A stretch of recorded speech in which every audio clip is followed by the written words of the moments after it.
Shalom, puji Tuhan. Apa kabar? Saya berharap kita semua dalam kondisi yang baik dalam penyertaan perlindungan Tuhan. Mari kita berdoa bersama-sama sebelum kita mendengarkan kebenaran firman Tuhan.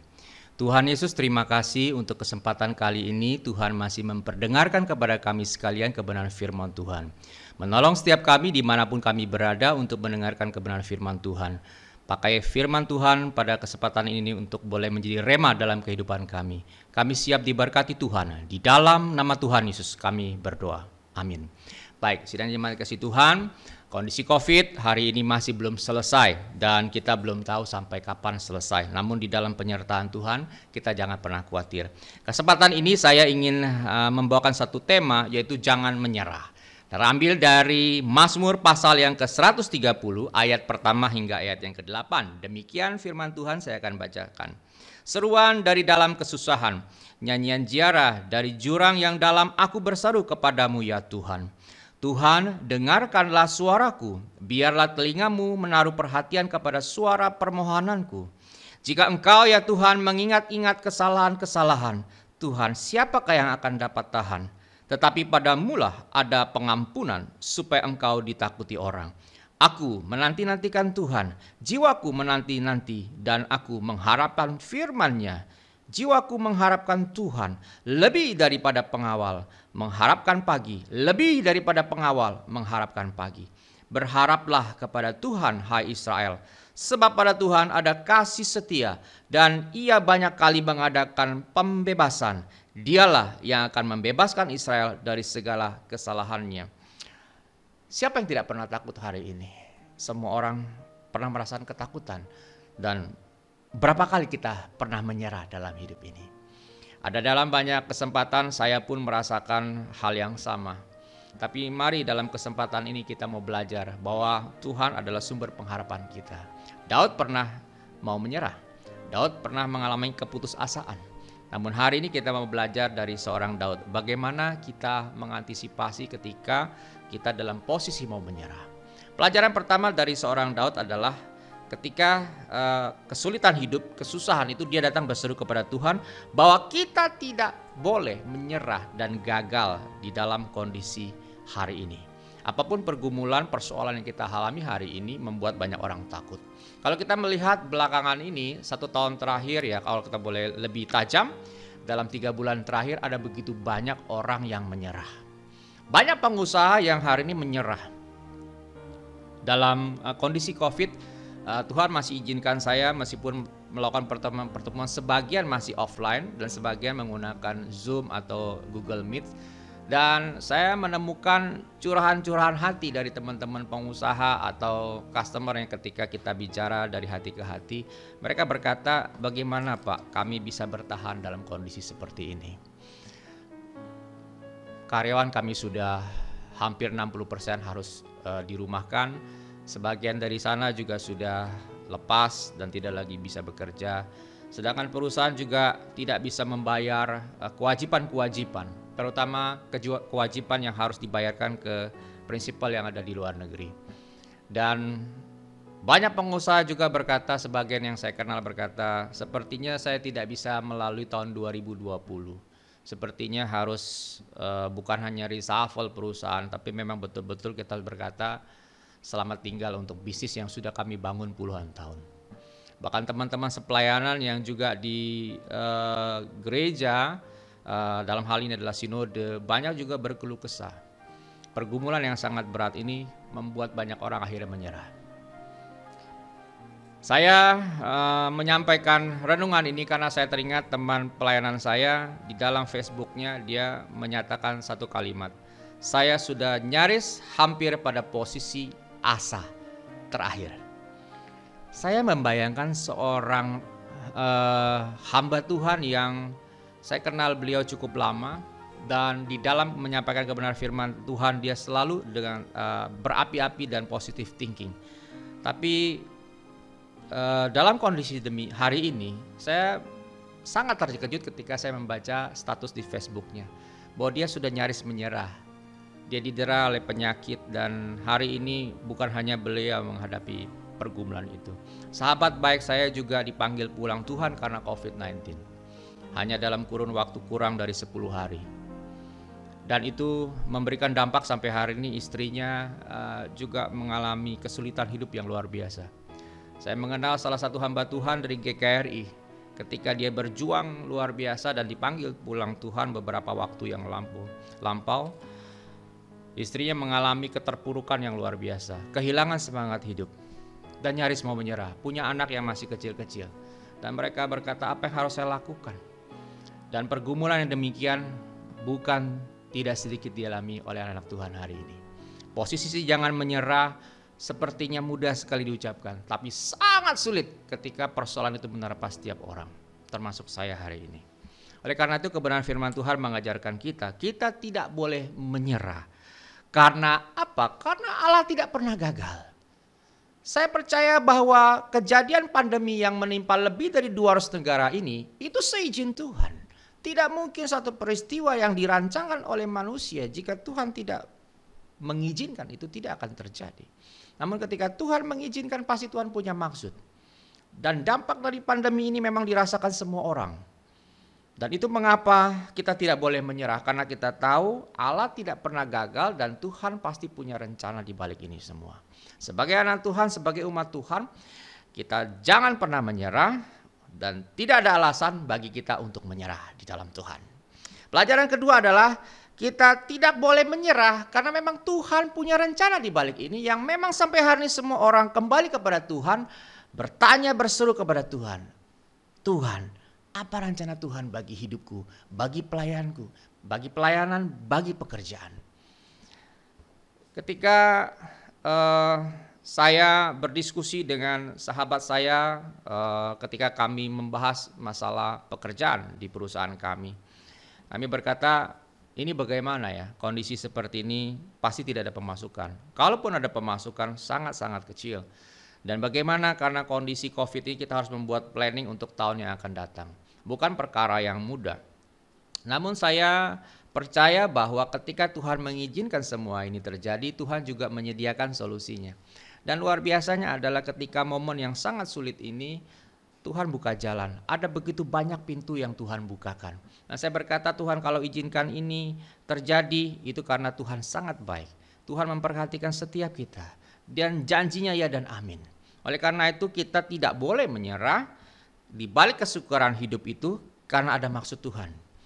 Carilah kehendak Tuhan. Hari ini kalau Tuhan izinkan kita bekerja dari rumah, maka pakailah waktu hari ini. Tidak ada alasan bagi kita berkata kita tidak memiliki waktu. Hari ini begitu banyak waktu yang terjadi dan kita bisa manfaatkan untuk cari Tuhan. Carilah kehendak Tuhan. Memperdengarkan kebenaran firman Tuhan. Sendengkan telinga kita kepada Tuhan. Daud melakukan hal itu. Ketika Daud dalam kesulitannya, dia menyendengkan telinganya, hatinya terpaut kepada Allah. Dan ketika dia dekat dengan Tuhan, maka dia bersuka cita. Oleh karena itu Daud berkata di dalam bagian Mazmurnya bahwa lebih baik 1 hari di pelataran Tuhan, di rumah Tuhan, daripada 1000 hari di tempat lain. Itu karena Daud menyadari dengan penuh bahwa ketika dia ada di dalam Tuhan, dia merasakan semuanya itu sempurna. Semuanya diberikan oleh Tuhan. Sukacita, pemulihan, damai sejahtera Tuhan berikan. Kekuatan Tuhan mampukan bagi Daud. Oleh karena itu Daud merasakan penting punya relationship dengan Tuhan. Hari ini kalau kita dalam posisi nyaris menyerah, jangan menyerah. Karena kita tidak tahu apa rencana Tuhan buat engkau dan saya hari ini. Mari datang sama Tuhan. Masalah boleh datang, COVID boleh datang sampai tahun depan. Kalau kita mendengarkan begitu banyak presentasi atau informasi, maka kita mungkin akan sangat mengerikan. Karena di Indonesia, sementara negara-negara lain, beberapa negara lain sudah mencapai puncaknya dan cenderung grafiknya turun. Di Indonesia menurut informasi yang saya dapatkan adalah kita belum mencapai puncaknya.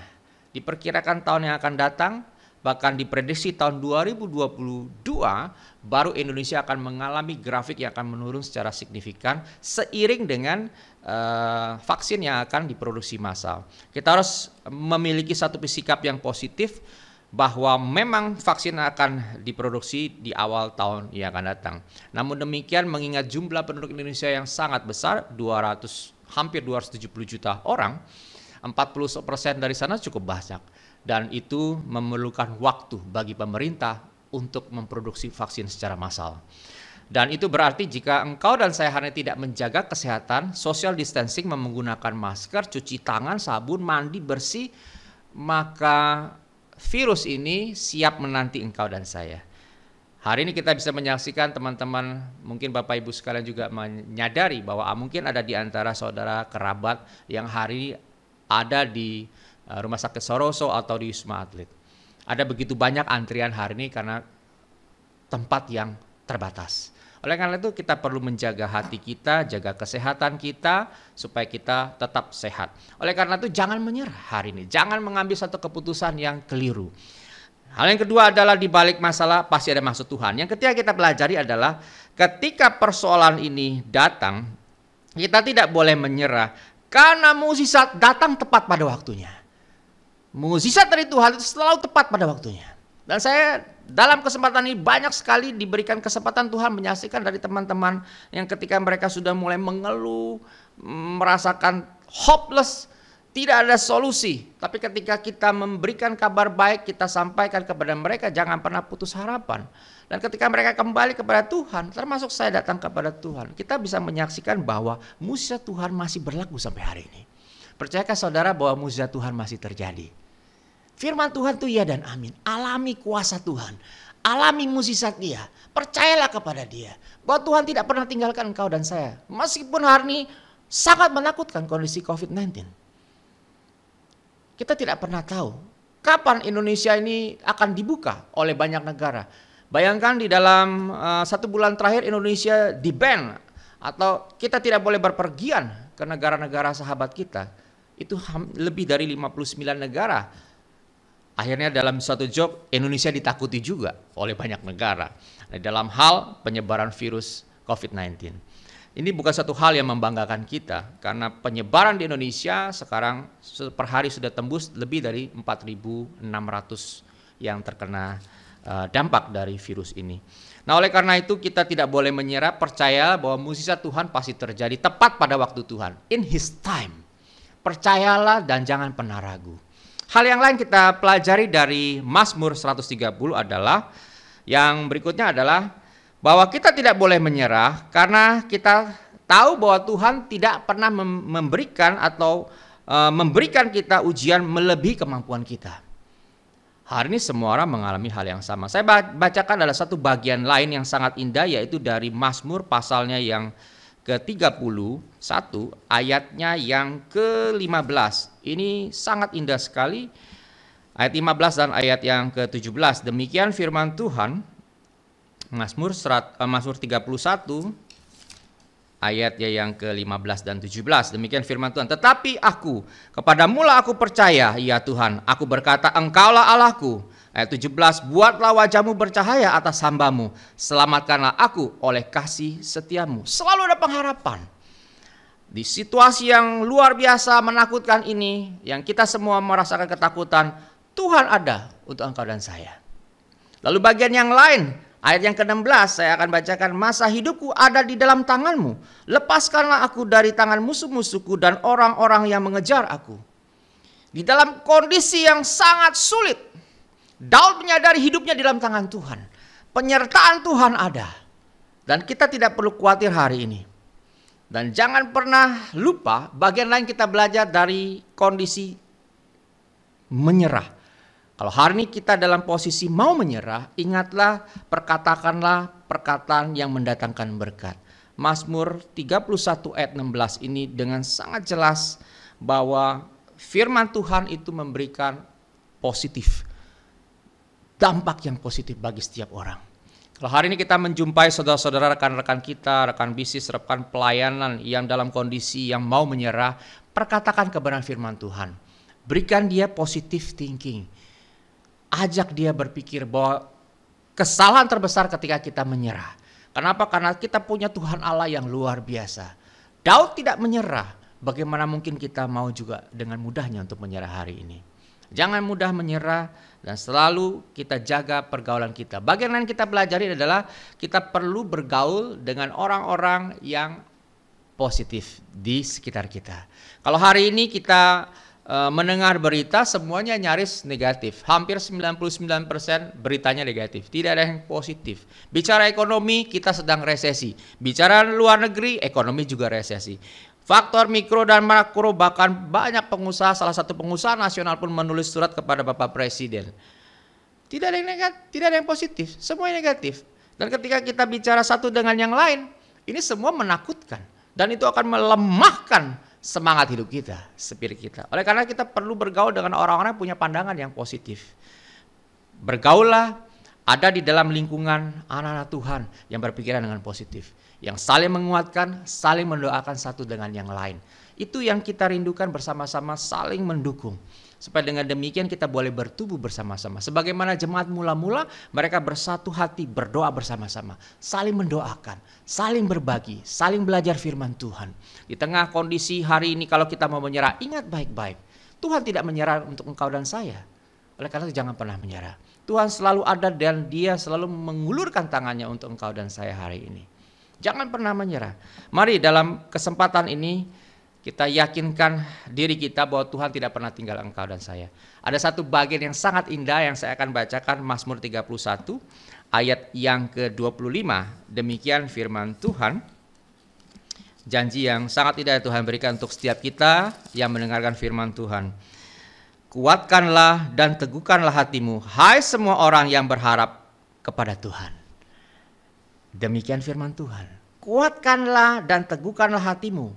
Artinya persoalan hidup itu pasti terjadi dan pasti menimpa setiap orang, termasuk engkau dan saya hari ini. Seberapa berat, seberapa sukar, pasti akan terjadi. Tetapi Tuhan mengingatkan kita sekalian, Daud mengingatkan kita, kuatkanlah dan teguhkanlah hatimu. Ada maksud Tuhan, kita jangan pernah mudah menyerah dan jangan mau menyerah. Tuhan tidak menyerah untuk engkau dan saya hari ini. Dia selalu menyelengkan telinganya mendengar segala permohonan kita. Datang sama Tuhan, bicara sama Tuhan, minta pertolongan Tuhan. Tuhan yang sama yang dipercaya oleh Allah Abraham, Allah Bapa kita, Bapa orang percaya Abraham, Ishak dan Daud. Allah yang sama, Allah yang kita sembah hari ini. Dia mendengarkan setiap keluh kesah kita, setiap tetesan air mata kita. Saya tidak mengerti hari ini apapun yang menyebabkan saudara sekalian menyerah. Tapi sekali lagi firman Tuhan mengajar kita jangan menyerah. Dan jangan pernah menyerah, sekali lagi saya ingatkan. Mari sama-sama kita belajar bahwa Tuhan tidak pernah gagal. Tuhan selalu punya maksud yang baik untuk setiap pergumulan hidup yang kita hadapi. Sehingga kita hari ini bisa tetap di dalam Tuhan. Dan yang lebih lagi adalah Tuhan tidak pernah memberikan kita satu masa, satu kesempatan, satu ujian yang melebihi kemampuan kita. Dia selalu punya rencana yang indah buat engkau dan saya. Maukah saudara hari ini dipakai Tuhan lebih lagi? Maukah saudara hari ini dipulihkan Tuhan? Dan maukah saudara hari ini mengatakan kepada Tuhan, Tuhan aku mau, aku tidak mau menyerah karena Engkau Allah yang besar, lebih dari segala pergumulan dan permasalahan yang aku hadapi.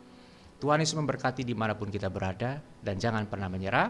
Dan lewat kesempatan mimbar ini saya ingatkan sekali lagi, selalu gunakan masker dan jangan pernah melupakan cuci tangan, jaga jarak, dan selalu berdoa. Tuhan Yesus memberkati dimanapun kita berada dan mari kita berdoa. Bapa, kami mengucap syukur Tuhan pada kesempatan ini.